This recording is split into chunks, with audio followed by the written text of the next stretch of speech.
profesor, ahí está el tostado y que le trae un regalito de aguinaldo, profesor. Y a ver, hágalo pasar, ¿no? Sí, profesor, mire, profesor, yo vengo corriendo, profesor, pero ¿qué te pasa, tostado? ¿Qué tiene? ¿Está trabado o qué? No, profesor, ya metí mi traba esta mañana, profesor. Yo lo que le quiero decir, profesor, es que por allá ni que el guayaba, profesor. Que el guayaba, ¿qué es eso, profesor? ¿Qué guayaba ni qué guayaba? Guayaba para allá donde en la ferretería de mi gran amigo, el, el, el gran Willy Roman, un gran hombre que amante de la justicia y de la verdad. He inclinado bastante al polo democrático. Profesor, del polo democrático del tipo izquierdita que está ahora en el poder. Sí, claro.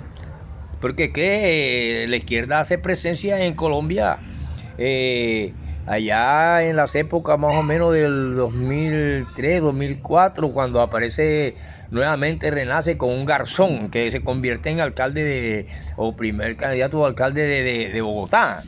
Algo así. Yo les voy a hablar de todo la gente, bueno, que venimos de Guayana porque tenemos miedo y que hay un morroco, un morroqui, que eso, no, la doctrina Morro. Sí, eso es viejo, eso lo vimos en el bachillerato cuando vimos la doctrina Morro de Estados Unidos, América para los americanos, y cuando vimos aquella cuestión que tratan del control de la natalidad para utilizarlo como mecanismo de dominio del mundo y todas esas cosas.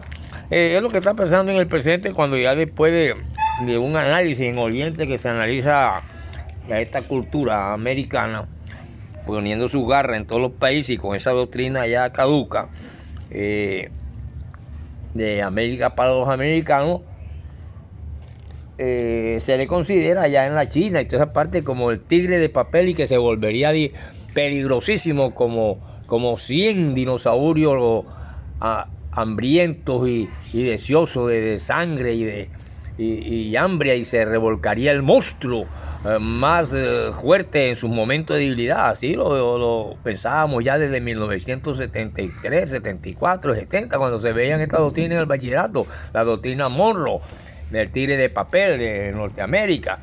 Pero yo, para hablar de la doctrina Monroe, y eso no es ningún guayaba, el guayaba está ahí donde William, Guyana, Guyana. Sí, eso, profesor, estaban diciendo en la radio. Bueno, yo primero que todo esto tengo que meterme aquí en la política colombiana, acuérdate eso.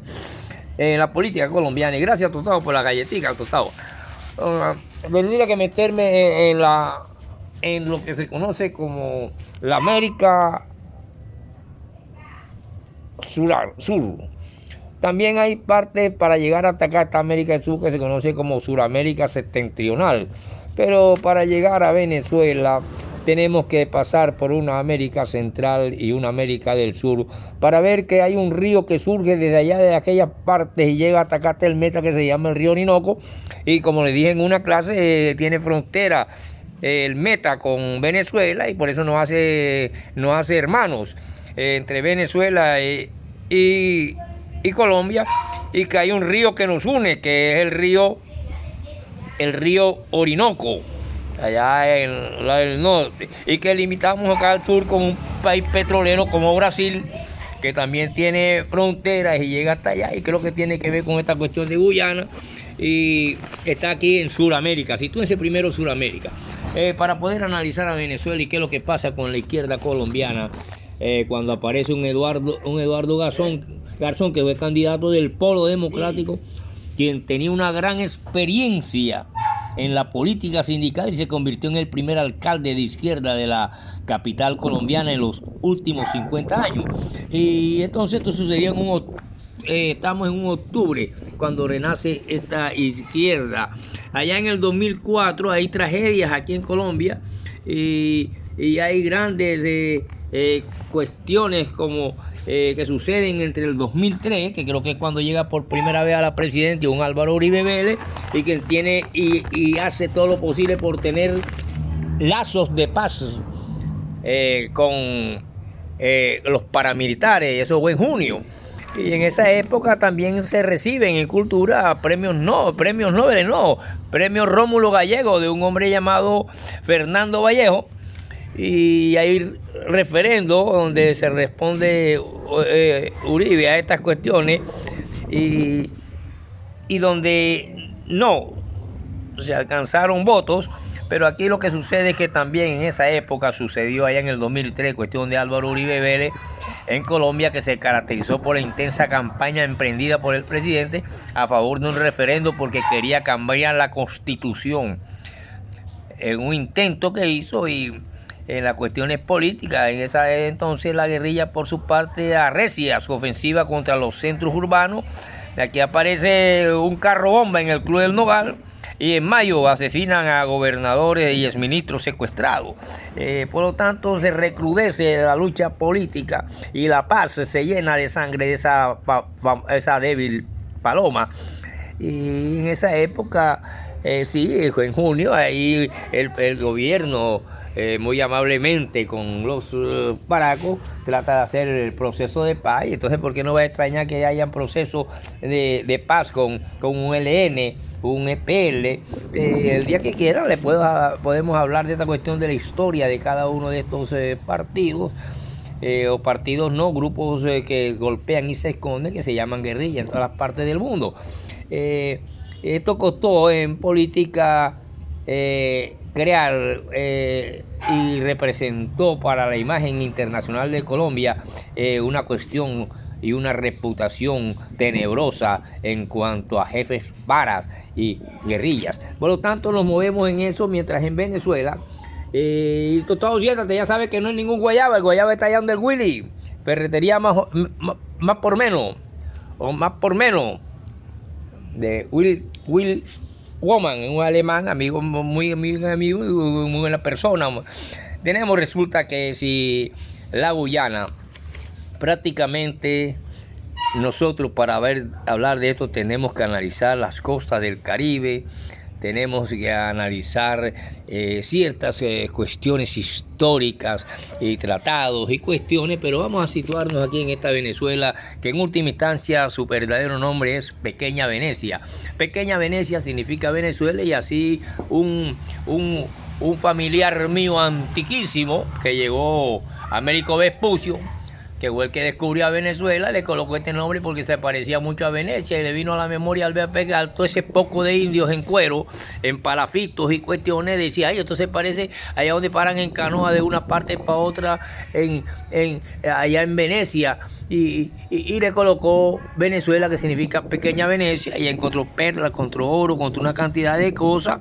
Y cuando él llegó a Venezuela, la vivienda de los indígenas a la orilla de los lagos, de los ríos, le recordaron las casas y canales de la ciudad italiana. Después que él dio forma y trató de formar parte del Imperio Español durante más de 3 siglos, Venezuela llegó a ser independiente en 1811.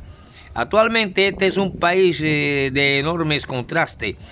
Por un lado está la industria petrolera, o sea, todas esas tierras son petroleras, pero como antes solamente interesaba era otra cosa y no el petróleo, nadie movía nada con petróleo, sino con carbón. Y quizás si descubren las minas de carbón de la Guajira en esa época los españoles, hubiera aquí todavía fuera un imperio la Guajira. Por lo tanto, a ellos les interesaba en ese entonces solamente era el oro, que era lo que divisaba la corona de los reyes, y el dios sol, que es líquido, oro líquido. Bueno, tantas cosas en la mente de aquella gente. Por lo tanto, esa independencia de 1811 crea actualmente esa Venezuela es un país de enormes contrastes. La industria petrolera por un lado, o sea que siempre ha visto petróleo aquí en Sudamérica, y queda en la parte de nosotros aquí colombianos, en la parte oriental, y en Venezuela un poco ladeado hacia acá, que tiene que como la pipa de Brasil, llega allá, que también es una potencia petrolera. Entonces en una época también lo fue Estados Unidos, pero ahora en las cuestiones que se ha quedado bastante, que no puede suministrar ni a Europa, ni a toda esa poco de colonialistas, que fueron los que empezaron a ponerle nombres en toda esta cuestión, y por eso nació la Surinam, nació la Guayana Francesa, nació el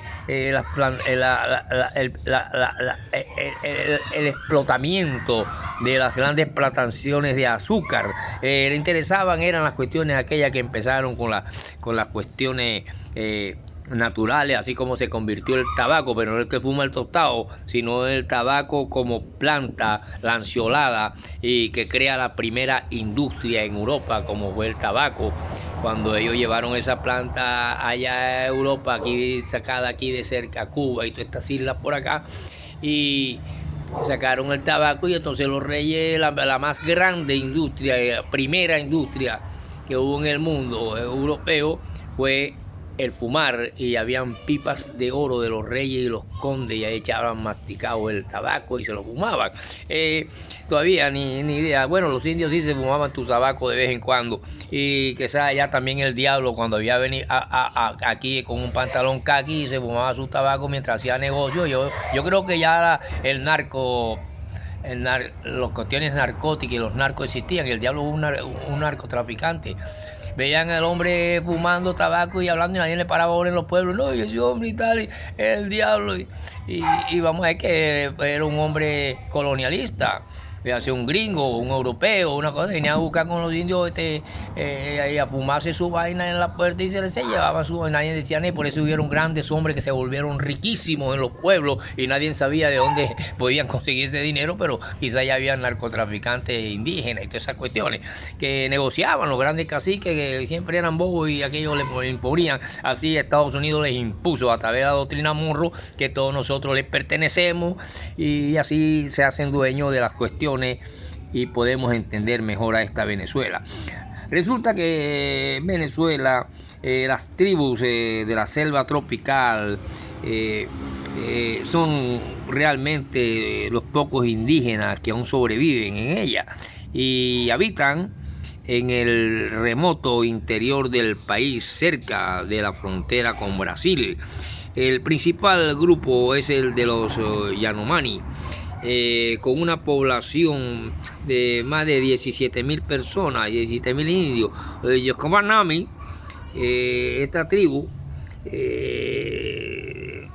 venezolana, son realmente cazadores y recolectores, y así cada uno de ellos se dedica a una cuestión.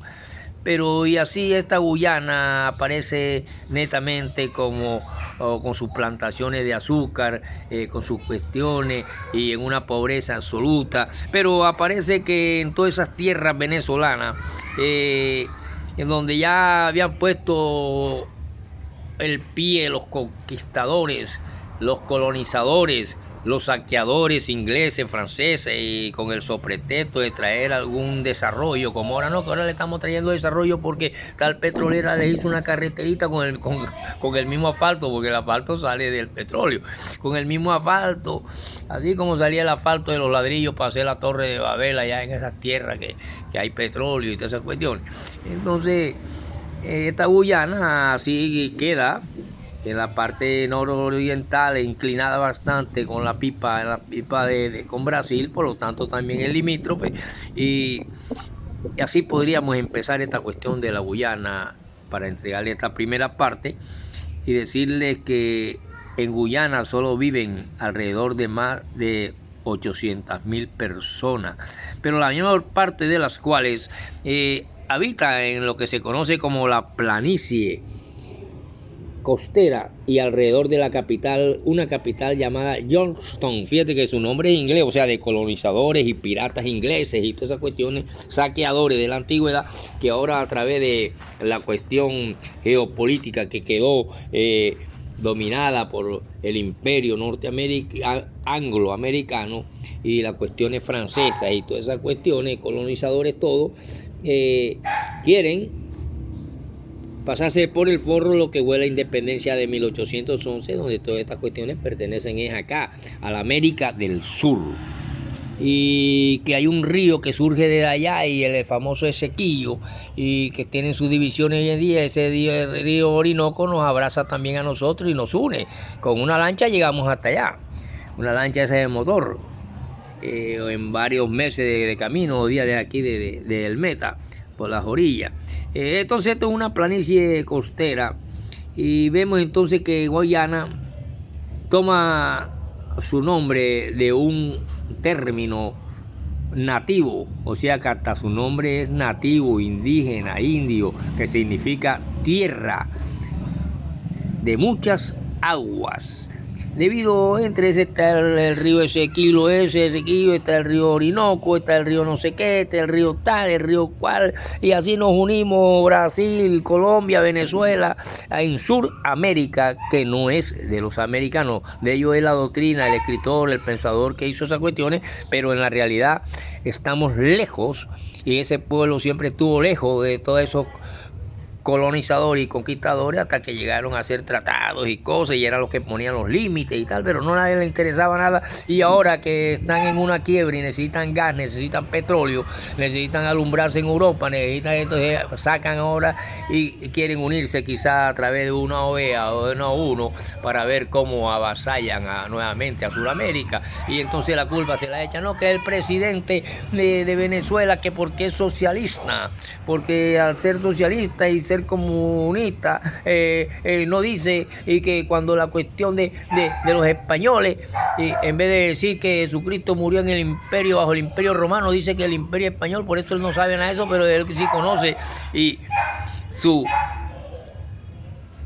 clase, su poder y su fuerza geopolítica moderna, y el hombre se está haciendo acreedor y está poniendo mano firme en estas cuestiones y descubriendo una cantidad de delincuentes antipatriotas de la misma Venezuela que son prácticamente aliados de Herodes, de Antipas, y del actual Poncio Pilato y de los modernos que andan en busca de petróleo como perro hambriento buscando presas. Deben echar una presita envenenada para ver si entonces le dicen, hombre, no importa que sea españoles o romanos o no sé qué.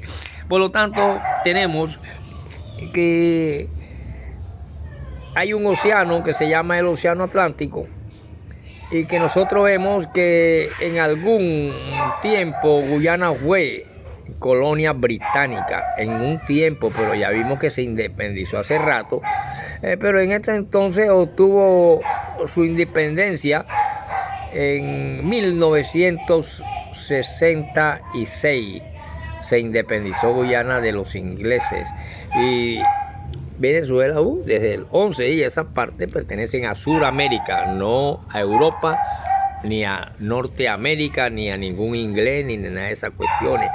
Actualmente el país exporta azúcar, azúcar bauxita, posee también varios recursos naturales, entre lo que se puede incluir los bosques maderables y los muchos minerales.